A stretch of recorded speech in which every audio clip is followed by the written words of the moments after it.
Ano nga bang ibig sabihin ng pagiging core?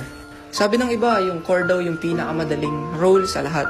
Kasi pa-farm-farm lang daw, walang iniintindi, tapos pagala-gala lang daw sa mapa. Pero sasabihin ko sa'yo ang malungkot na katotohanan kapag core user ka. Tama, pa-farm-farm lang, pagala-gala sa mapa. Pero hindi mo nararamdaman yung pressure na nararamdaman ng isang core. Lalo na kapag merong team fight sa isang objectives, na kapag hindi mo siya na-retry, sa'yo lahat isisisi. Yung tipong kapag hindi mo nadala yung game sa game na to, bobo na yung tingin sa'yo. Yung tipong kapag hindi mo nadalawan yung isang sideline, sa'yo lahat isisisi. Pero partida, hindi ka niya tinutulungan nung ini-invade yung farm mo. Kaya ngayon yung sabihin sa akin na madali mag-core. Kung meron mang sobrang galing mag-core, maniwala ka sa akin.